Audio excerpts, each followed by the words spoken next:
தரும் நல் மருந்தே என் இயேசுவே, என் இயேசுவே. ஜீவன் தரும் நல் மருந்தே என் இயேசுவே, என் இயேசுவே. வழியும் சத்தியமும் ஜீவனுமானவர், வழியும் சத்தியமும் ஜீவனுமானவர். நித்திய ஜீவனை நம்மில் தருபவர், நித்திய ஜீவனை நம்மில் தருபவர். ஜீவன் தரும் நல் மருந்தே என் இயேசுவே, என் இயேசுவே. ஜீவன் தரும் நல் மருந்தே என் இயேசுவே, என் இயேசுவே.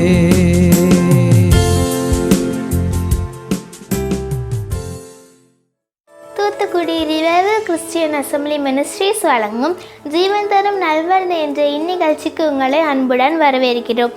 இன்றைய நிகழ்ச்சி உங்களுக்கும் உங்கள் குடும்பத்திற்கும் ஆசீர்வாதமாக இருக்கும் என்று நாங்கள் நம்புகிறோம்.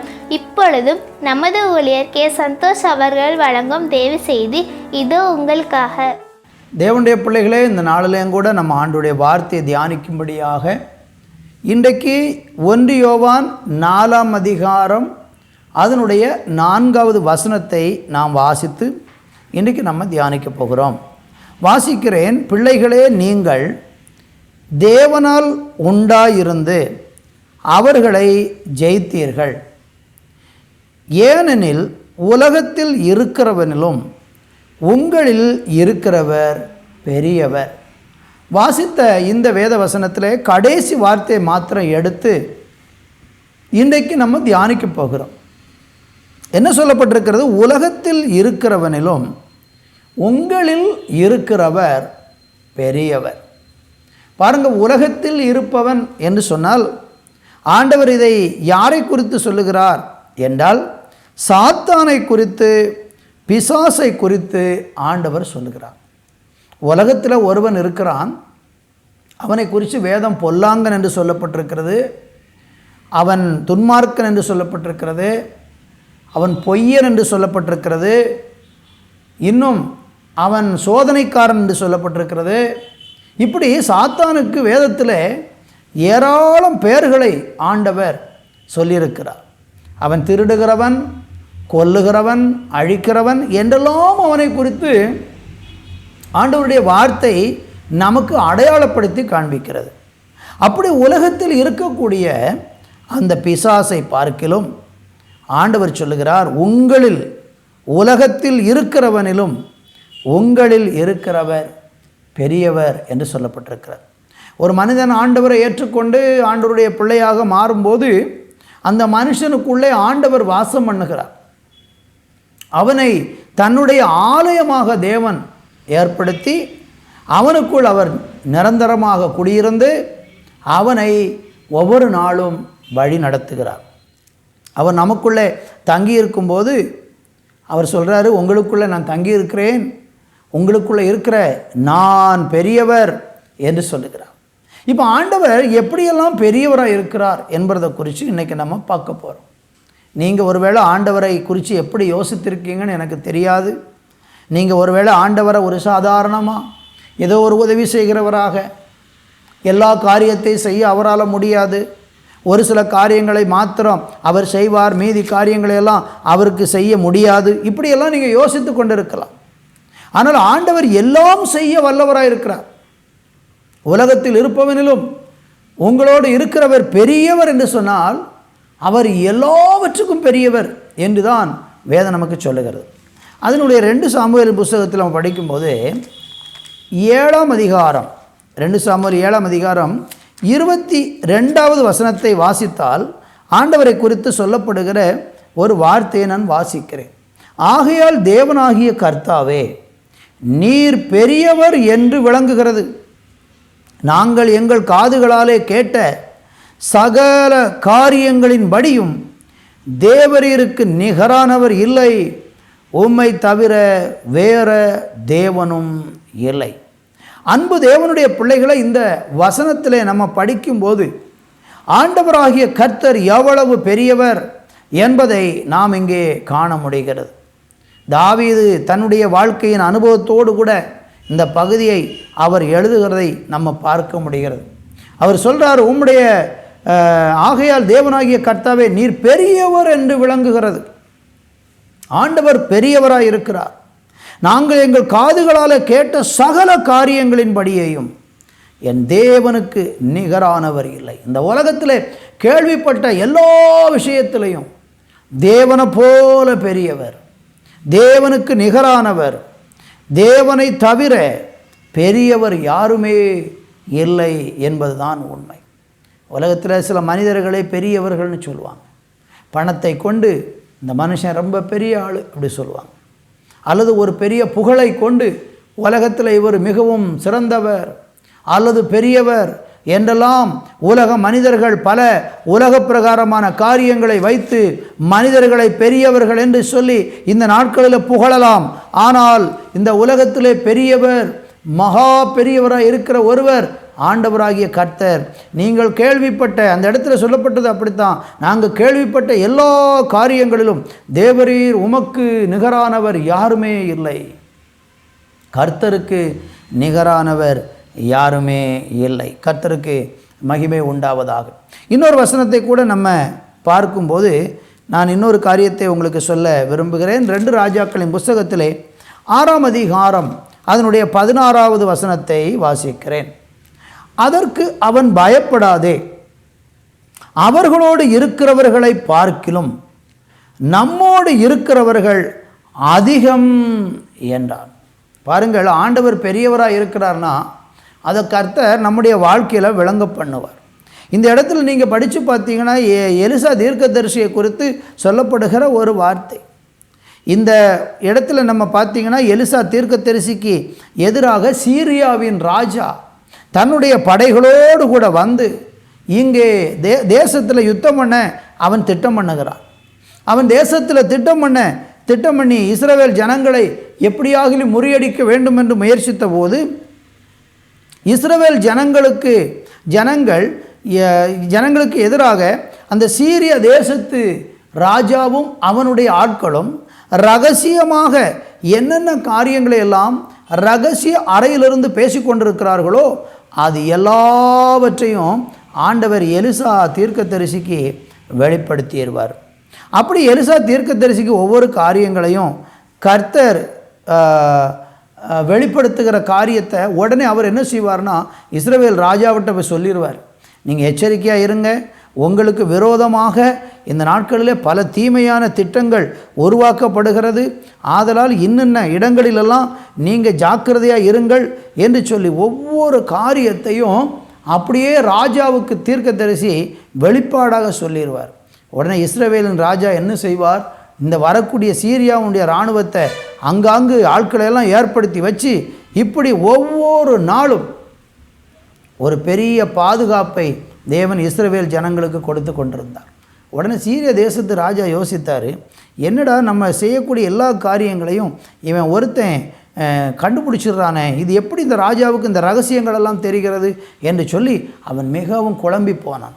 அப்பொழுது ஒரு மனுஷன் சொல்லுவான், நம்ம ரகசிய அறையில் பேசிக்கொண்டிருக்கிற காரியங்களை எல்லாம் அந்த ஊரில் எலிசா என்கிற ஒரு தீர்க்கதரிசி இருக்கிறார், இந்த தீர்க்கதரிசிக்கு கர்த்தர் வெளிப்படுத்திடுவார். அவர் வெளிப்படுத்தின உடனே அவர் நேர ராஜாட்ட சொல்கிறார், நம்ம எந்த வழியாக அந்த இஸ்ரவேல் தேசத்துக்குள் போகலாம் என்று நினைக்கிறோமோ அங்கெல்லாம் போய் தன்னுடைய இராணுவத்தை நிறுத்தி நம்மளை உள்ளே போக விடாமல் இப்படித்தான் தடை பண்ணி கொண்டிருக்கிறாங்க, அந்த ஊரில் ஒரு பெரிய தீர்க்கதரிசி இருக்கார் அப்படின்னு சொல்லி அந்த சீரியா ராஜாவுக்கு அங்கே வேலை செய்கிற ஒரு ஊழியக்காரன் விவரமாக சொல்லுவான். அப்படி சொன்ன உடனே இந்த சீரிய தேசத்து ராஜாவினுடைய பார்வை இந்த எலிசாவின் மேல் பட்டது. இந்த எலிசாவை எப்படியாகிலும் கொல்ல வேண்டும், இவனை எப்படியாகிலும் பிடிக்க வேண்டும் என்று சொல்லி இப்பொழுது அந்த சீரிய தேசத்து இராணுவம் எலிசாவை சுற்றிலும் வளைந்து கொண்டார்கள். அங்கே நீங்கள் 14வது வசனத்தில் வாசிக்கும் பொழுது அப்பொழுது அவன் அங்கே குதிரைகளையும் ரதங்களையும் பலத்த இராணுவத்தையும் அனுப்பினான். அவர்கள் ராக்காலத்திலே வந்து பட்டணத்தை வளைந்து கொண்டார்கள். 13வது வசனம் சொல்லுகிறது, அப்பொழுது அவன், நான் மனுஷரை அனுப்பி அவனை பிடிக்கும்படிக்கு நீங்கள் போய் அவன் எங்கே இருக்கிறான் என்று பாருங்கள் என்றான். அவன் தோத்தானிலே இருக்கிறான் என்று அவனுக்கு அறிவிக்கப்பட்டது. பாருங்கள், இவனை தொடர்ந்து தேடிக்கொண்டு வருகிறார்கள் பிடிப்பதற்காக. அருமையான கர்த்தருடைய பிள்ளைகளை, நீங்கள் கவனிங்க. இங்கே அந்த சீரிய தேசத்து இராணுவம் எப்படியாகிலும் எலிசாவை கொல்ல வேண்டும் என்று திட்டம் பண்ணி கொண்டிருக்கிற அந்த சமயத்தில் நீங்கள் வாசித்த வசனத்தை திரும்ப வாசிக்கிறேன். 2 ராஜாக்கள் 6ஆம் அதிகாரம் 16வது வசனத்தில், அதற்கு அவன், பயப்படாதே, அவர்களோடு இருக்கிறவர்களை பார்க்கிலும் நம்மோடு இருக்கிறவர்கள் அதிகம் என்றான். இதைத்தான் இந்த இடத்துல நம்ம கவனிக்க வேண்டும். அப்போ இந்த எலிசாவை பிடிப்பதற்காக வந்த இராணுவத்தை கண்டு வேலைக்காரன் பயந்து போயிட்டான். அவன் ஓடி வந்து ராஜாட்ட சொல்கிறான். 15வது வசனத்தை நான் வாசிக்கிறேன். தேவனுடைய மனுஷனின் வேலைக்காரன் அதிகாலமே எழுந்து வெளியே புறப்படுகையில், இதோ இராணுவமும் குதிரை வீரர்களும் பட்டணத்தை சுற்றி கொண்டிருக்க கண்டான். அப்பொழுது வேலைக்காரன் அவனை நோக்கி, ஐயோ என் ஆண்டவனே, என்ன செய்வோம் என்றான். நல்லா நீங்கள் கவனிக்கணும். இந்த இடத்துல என்ன நடக்கிறது பாருங்க. அவனுக்கு ஒரே பயம். வேலைக்காரன் பயந்து போனான். என்ன நடக்கிறதுன்னு அவனுக்கு ஒன்றுமே புரியலை. அப்போதான் தீர்க்கதரிசி சொல்கிறாரு, நீங்கள் பயப்படாதீங்க, அவர்களோடு இருக்கிறவர்களை பார்க்கிலும் நம்மோடு இருக்கிறவர்கள் அதிகம் என்று சொல்லுகிறதை பார்க்க. அன்பான தேவனுடைய பிள்ளைகளே, தேவன் பெரியவர், நம்முடைய ஆண்டவர் பெரியவர். அவர் பெரியவராய் இருப்பதை கர்த்தர் எப்படி நமக்கு விளங்க பண்ணுகிறார்?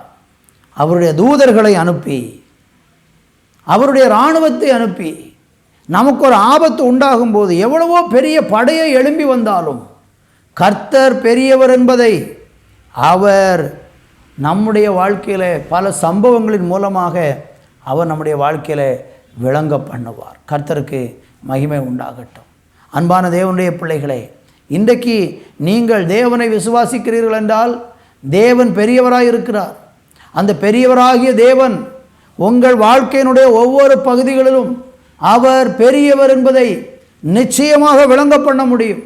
உங்களுக்கு விரோதமாக எத்தனை மனிதர்கள் எழும்பி தீமையான காரியங்களை திட்டம் பண்ணி நீங்கள் தேவனை விசுவாசித்து உங்களுக்குள் தேவன் இருக்கிறார் என்றால், உலகத்தில் இருப்பவனிலும் உங்களுக்குள் இருக்கிறவர் பெரியவர் என்று சொல்லி அந்த தேவன் உங்களுக்குள் வாசம் பண்ணுகிறார் என்று சொன்னால், நிச்சயமாக அந்த தேவன் உங்களுக்குள் இருப்பதை, அதுவும் பெரியவராய் இருப்பதை அங்கே நிச்சயமாக நிறைவேற்றுவார். 17வது வசனத்தை வாசிக்கிறேன். அப்பொழுது எலிசா விண்ணப்பம் பண்ணி, கர்த்தாவே, இவன் பார்க்கும்படி இவன் கண்களை திறந்தருளும் என்றான். உடனே கர்த்தர் அந்த வேலைக்காரன் கண்களை திறந்தார். இதோ எலிசாவை சுற்றிலும் அக்கினி மயமான குதிரைகளும் இரதங்களாலும் அந்த மலை நிறைந்திருக்கிறதை அவன் கண்டான். அன்பு தேவனுடைய பிள்ளைகளை, நீங்கள் கவனிக்கணும். பாருங்கள், எவ்வளோ பெரிய தேவன், அவர் எவ்வளோ பெரியவர் என்பதை எப்படி விளங்க பண்ணுறாரு பாருங்க. அந்த வேலைக்காரனுடைய கண்களை கர்த்தர் திறந்தார். அந்த வேலைக்காரனுடைய கண்கள் திறக்கப்பட்ட போது அக்கினி மயமான ரதங்களினாலே மலைகள் நிரம்பி இருக்கிறதை காண்கிறதை நம்ம அங்கே பார்க்கிறோம். Praise the Lord. இந்த நாளிலேயும் கூட ஆண்டவர் மகா பெரிய தேவன். அந்த பெரிய தேவன் உங்களோடு கூட இருப்பதை அவர் நிச்சயமாக உங்களுக்கு விளங்க பண்ணுவார். நீங்கள் தனிமையானவர்கள் அல்ல, உங்களுக்குள் இருக்கிற தெய்வம் பெரியவர் என்பதை அவர் நிச்சயமாய் விளங்க பண்ணுவார். அந்த அதிகாரத்தில் நீங்கள் மீதமுள்ள பகுதிகளை படித்து பாருங்கள். அந்த இராணுவம் எல்லாம், சீரியாவுடைய இராணுவம் எல்லாம் வந்து எலிசாவை வளைந்து கொண்டாங்க. உடனே எலிசா என்ன செய்கிறார்னா, ஒரு ஜெபம் பண்ணுறார். இவங்களுக்கு கண்மயக்கம் உண்டாகும்படிக்கு செய்யும் ஆண்டவரே என்று சொல்லி ஜெபித்த உடனேயே எதிர்த்து இவனை பிடித்து கொள்ள வந்தவர்கள் எல்லாரும் கண் பார்வை இழந்தவர்களாக அவர்கள் போனதை வேதத்தில் நம்ம பார்க்கிறோம். அன்பு தேவனுடைய பிள்ளைகளே, இன்றைக்கு உங்களுக்கு விரோதமாக எந்த வல்லமை, எப்படிப்பட்ட ஒரு மனிதர்கள், எப்படிப்பட்ட ஒரு சூழ்ச்சிகளை யாரெல்லாம் உங்களுக்கு விரோதமாக ஏற்படுத்தினாலும் அந்த சூழ்ச்சிகளிலிருந்து உங்களை காப்பாற்றும்படிக்கு உங்களில் இருக்கிறவர் பெரியவர் என்பதை கட்டாயம் உங்கள் வாழ்க்கையில் விளங்க பண்ணுவார். 2 நாளாகம புஸ்தகத்திலே 2ஆம் அதிகாரம் 5வது வசனத்தை நம்ம வாசிக்கும்போது அங்கு வேதம் சொல்லுகிற ஒரு வார்த்தையை நான் வாசிக்கிறேன். எங்கள் தேவன் எல்லா தேவர்களை பார்க்கிலும் பெரியவர், ஆகையால் நான் கட்டப்போகிற ஆலயம் பெரிதாயிருக்கும். இங்கே சொல்லப்பட்டிருக்கிறது தேவன் பெரியவர், நமக்குள்ள இருக்கிற தேவன் பெரியவர். அந்த தேவன் பெரியவர் என்பதை எப்படி சொல்கிறார் பாருங்க, எல்லா தேவர்களிலும் அவர் பெரியவராயிருக்கிறார். யாத்ரா புஸ்தகம் 15ஆம் அதிகாரம் 11வது வசனத்தை வாசிக்கும்போது அங்கே இப்படியாக சொல்லப்படுகிறது, கர்த்தாவே, தேவர்களில் உமக்கு ஒப்பானவர் யார்? பரிசுத்தத்தில் மகத்துவமுள்ளவரும் துதிகளில் பயப்படத்தக்கவரும் அற்புதங்களை செய்கிறவருமாகிய உமக்கு ஒப்பானவர் யார்? பார்த்தீர்களா, கர்த்தர் எப்படியெல்லாம் பெரியவராக இருக்கிறார் என்று இந்த வார்த்தை நமக்கு சொல்லுகிறது. கவனியுங்கள், பரிசுத்தத்தில் மகத்துவம் உள்ளவர், பரிசுத்தத்தில் அவருக்கு ஒப்பானவர் யாரும் கிடையாது. துதிகளில் பயப்படத்தக்கவர் யாரும் கிடையாது. அற்புதங்களை செய்கிறவருமாகிய ஆண்டவருக்கு ஒப்பானவர் யாருமே கிடையாது. என் ஆண்டவராகிய கர்த்தரை போல ஒரு அற்புதத்தை இந்த உலகத்தில் எந்த ஒரு வல்லமையாலும் செய்யவே முடியாது. அவர் மரித்தவர்களை உயிரோடு எழும்ப பண்ணின தேவன், செங்கடலை 2ஆக பிளர்ந்தவர், யோர்தானை 2ஆக பிரிய பண்ணினவர், சூரியனை வானத்திலே ஒரு பகல் முழுவதும் நிற்க பண்ணின தேவன். இப்படி அவருடைய அற்புதங்களை சொல்லிக்கொண்டே போகலாம். வானத்தை உண்டாக்கினவர், பூமியை உண்டாக்கினவர், சமுத்திரத்தை உண்டாக்கினவர், மச்சங்களை எல்லாம் உண்டாக்கினவர். கர்த்தருக்கு நிகரானவர் இந்த பூமியிலே யாருமே இல்லை. அவருக்கு ஒப்பானவர் யாருமே கிடையாது. வேதம் சொல்லுகிறது, பரிசுத்தத்தில் அவருக்கு ஒப்பானவர் யாரும் கிடையாது. நிறைய தெய்வங்கள் இருக்கலாம், ஆனால் பரிசுத்தத்திற்கு என் இயேசுவுக்கு நிகராக யாருமே இருக்க முடியாது. அவர் சொன்னார், என்னிடத்தில் ஏதாகிலும் ஒரு குறை உண்டென்று உங்களில் யாராகிலும் சொல்லக்கூடுமா என்று கேட்டார். அந்த அளவுக்கு பரிசுத்தத்தில் அவர் மகத்துவமானவர். அற்புதங்களை செய்கிறதில் அவருக்கு நிகரானவர் யாரும் இல்லை. ஒருவேளை நீங்கள் ஒரு அற்புதத்தை எதிர்பார்த்து கொண்டிருக்கலாம், ஒரு சுகத்தை எதிர்பார்த்து கொண்டிருக்கலாம், ஒரு விடுதலை எதிர்பார்த்து கொண்டிருக்கலாம், ஒரு நன்மையை, பூமிக்குரிய நன்மையை எதிர்பார்த்து கொண்டிருக்கலாம். மனுஷர்களாலே உங்களுக்கு இந்த காரியம் நடக்காது என்று நீங்கள் எண்ணிக்கொண்டிருக்கலாம். அல்லது எங்கெல்லாமோ போய் எதையெல்லாமோ நீங்கள் செய்த போதிலும் கூட நீங்கள் ஒரு அற்புதத்தை இதுவரையிலும் உங்கள் வாழ்க்கையில் பெற முடியாதபடிக்கு வேதனையின் மேல் வேதனை அனுபவித்து கொண்டிருக்கலாம். ஆனால் வேதம் சொல்லுகிறது, கர்த்தர் அற்புதங்களை செய்கிறவருமாகிய அவருக்கு ஒப்பானவர் யாரும் கிடையாது. உங்கள் வாழ்க்கையில் அற்புதத்தை செய்ய முடியும். மரண தருவாயிலிருந்து உங்களை தூக்கி எடுக்க முடியும். கட்டுகளிலிருந்து உங்களை விடுதலையாக்க முடியும். வியாதியிலிருந்து உங்களை சொஸ்தமாக்க முடியும். பலவிதமான போராட்டங்களிலிருந்து உங்களுக்கு வெற்றியை தர முடியும், உங்களை உயர்த்த முடியும். நீங்கள் எப்படிப்பட்ட இக்கட்டிலே கடந்து போனாலும் உங்களுக்கு உதவி செய்ய கர்த்தராகிய தேவனாலே கூடும். கர்த்தராகிய தேவனாலே கூடும். அவருக்கு நிகரானவர் யாருமே இல்லை. கர்த்தருக்கு மகிமை உண்டாகட்டும். எரேமியா தீர்க்கதரிசன புஸ்தகம் 10ஆம் அதிகாரம் அதனுடைய 6வது வசனத்தை வாசிக்கும்போது வேதம் இப்படி சொல்லுகிறது, கர்த்தாவே, உமக்கு ஒப்பானவன் இல்லை, நீரே பெரியவர், உமது நாமமே வல்லமையில் பெரியது. கர்த்தருக்கு நிகரானவர் யாரும் இல்லை. நமக்குள் இருக்கிற கர்த்தர் பெரியவர் என்று சொல்லப்பட்டிருக்கிறது அல்லவா? அந்த பெரியவர் எப்படி இருக்கிறார் பாருங்க, உமது நாமமே வல்லமையில் பெரியது. இயேசு கிறிஸ்துவனுடைய நாமம், தேவனுடைய நாமம் இருக்கிற எல்லா வல்லமைக்கும் மேலான நாமம். அல்லேலூயா. காரணம் என்ன? இந்த இயேசு கிறிஸ்துவனுடைய நாமத்தை சொன்னால் போதும், உங்கள் வாழ்க்கையில் எல்லாமே நடக்கும். நீங்கள் வேறு ஒன்றும் சொல்ல வேண்டியதில்லை. நீங்கள் கர்மம் ஒன்றுமே செய்ய வேண்டியதில்லை. அது இது ஒன்றும் செய்ய வேண்டியதில்லை. நீங்கள் இயேசு என்கிற நாமத்தை மட்டும் சொல்லி பாருங்கள். பிசாசு பிடித்திருக்கிற ஒரு மனுஷன் வரட்டும், அவனை பார்த்து நீங்கள் இயேசு கிறிஸ்துவ தெய்வமாக ஏற்றுக்கொண்டவர்களாக இயேசுவை விசுவாசிக்கிற ஒரு மனுஷனாக இருந்தீர்களானால் நீங்கள் போய் அந்த பிசாசினால் பாதிக்கப்பட்ட மனுஷனிடத்தில் போய் இயேசு கிறிஸ்துவின் நாமத்தில் சொல்லுகிறேன், இந்த சரீரத்திலிருந்து பொல்லாத பிசாசே வெளியேறி போ என்று நீங்கள் சொல்லி பாருங்கள். அந்த பேரை கேட்ட உடனே, இயேசு என்கிற நாமத்தை கேட்ட உடனே அந்த பிசாசு ஓடிவிடும்.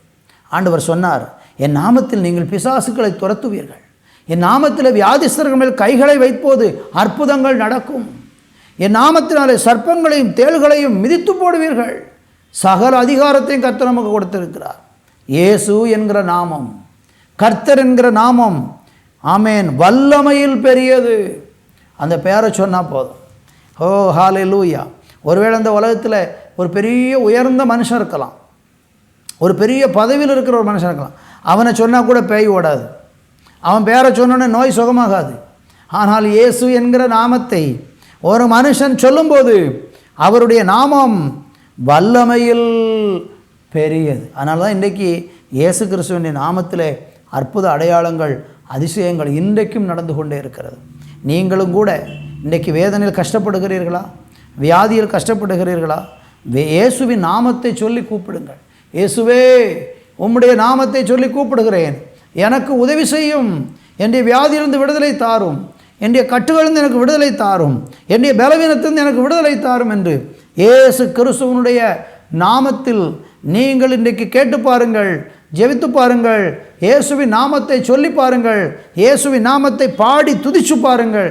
உங்கள் வாழ்க்கையில் அந்த நாமத்தில் இருக்கக்கூடிய வல்லமை புறப்பட்டு வந்து உங்களை விடுதலையாக்கும். காரணம், அவருடைய நாமமே வல்லமையில் பெரியது என்று சொல்லப்பட்டிருக்கிறது. கர்த்தருக்கு மகிமை உண்டாகட்டும். 89ஆம் சங்கீதம் அதனுடைய 6வது வசனத்தை நம்ம வாசித்தால் அந்த இடத்துல 89ஆம் சங்கீதத்தில் 6வது வசனம் இப்படியாக நமக்கு சொல்லுகிறது, ஆகாய மண்டலத்தில் கர்த்தருக்கு நிகரானவர் யார், பலவான்களின் புத்திரரில் கர்த்தருக்கு ஒப்பானவர் யார்.